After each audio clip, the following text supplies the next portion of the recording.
Hello guys. Today we're gonna see about the chapter named Forgetting the Keys from the book Life's Amazing Secrets by Gaur Gopal Das. So let's go for it.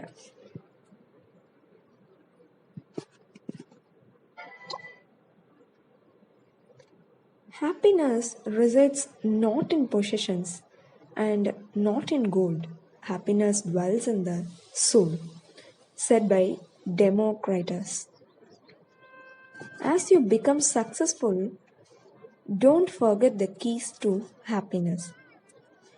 Although I grew up in Pune, my heart lies in a simple ashram, paradoxically situated amidst the skyline of downtown Mumbai. I have lived there as a monk for 22 years, where I have not only been studying ancient Eastern wisdom for my enrichment, but also learning how to share its practical application with the world. People who attend my lectures regularly invite me to have lunch at their homes, but to their disappointment, I usually decline. As a monk, I have to be cautious of overindulgence. It is essential to stay regulated in our habits. But after months of pleading, I hesitantly accepted an invitation to go to Mr. and Mrs. Iyer's home, a decision which would deepen my understanding of happiness in the long run. I was pleasantly surprised at how cultured and courteous this couple was. Lalita's world class sambar also symbolized the warmth and love between them. Thank you for a wonderful lunch, I said to them, signaling that I had to leave. I would love to stay longer, but we have meetings at the ashram in an hour. Can you call me a cab? I requested. A cab? Harry exclaimed as if offended. Please let me drop you back. The ashram is only 30 minutes away. I remembered Harry owned a Mercedes. What a quick journey home it would be in that. I thanked Lalita for the delicious meal. She thanked me back with a smile, but I noticed that she was holding her stomach as though she was not feeling well. I thought nothing of it, and neither did Harry. We rushed to the elevator, which transported us from the clouds into the underground garage in moments. Harry frisked himself in a panic as the elevator doors opened. It was the same expression one has when they cannot feel their phone in their pocket. I have forgotten my keys, he said, as he vigorously pressed the button for the elevator to take him back to the 28th floor. I will be right back. He left me in what seemed like a deserted parking garage. As I walked deeper into the car park, automatic lights came on to reveal a young boy's paradise, a festival of the most expensive cars imaginable.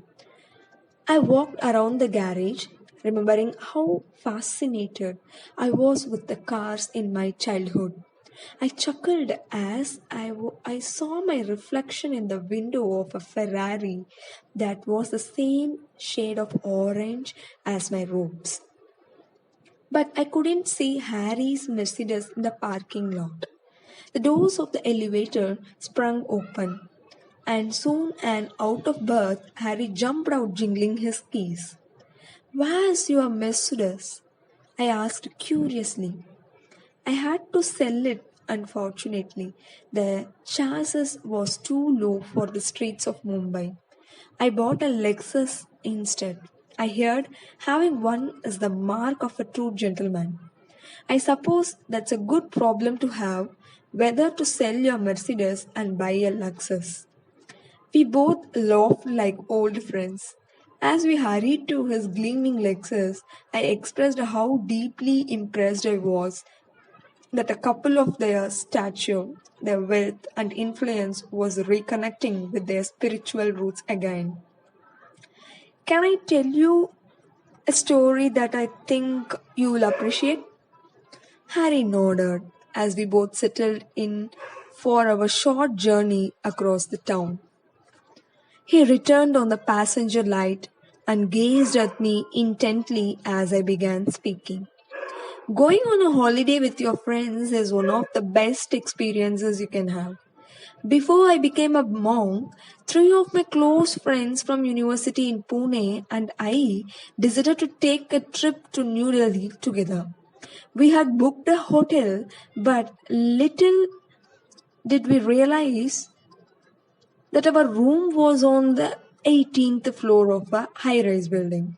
I said, watching Harry reverse the car from his parking spot. After we dropped our bags off, we decided to explore the city by auto rickshaw. We started at Red Fort, ate lunch at Chandni Chowk, meditated at the Lotus Temple, and then rested on the lawns around India Gate. It had been a good day.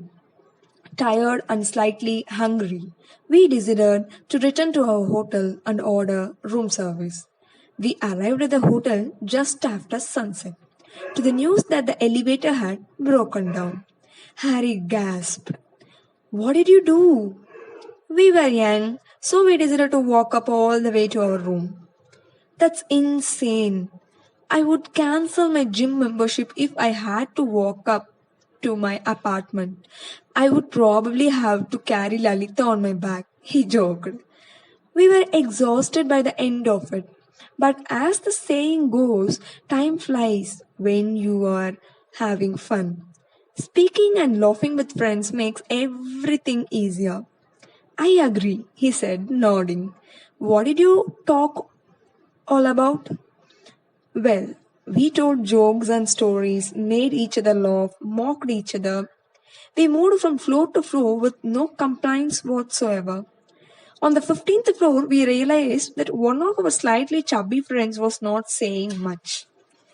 Are you okay? I asked. I'm fine, he said bluntly. We all have that one friend who is terrible at telling funny stories. He was that guy. All my friends are funny, Harry exclaimed. Well, you're probably the unfunny one then, I teased.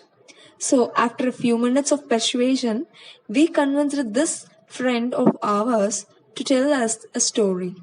He stuttered at first, but then blurted out, my funny story is that I have forgotten the keys to our room in the rickshaw. Our faces dropped. We had just learnt about the principle of ahimsa or non-violence at the Lotus Temple. But in that situation, ahimsa was impossible to practice.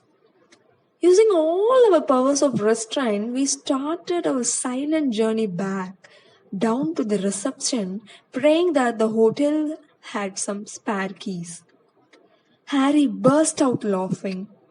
I can imagine the anguish on your face when you found out he didn't have the key. I nodded. However, only years later did I understand the lesson behind the story. I thought of it again today. When you forgot your car keys. Harry, you have made incredible progress in life. People only dream of the kind of success you have achieved.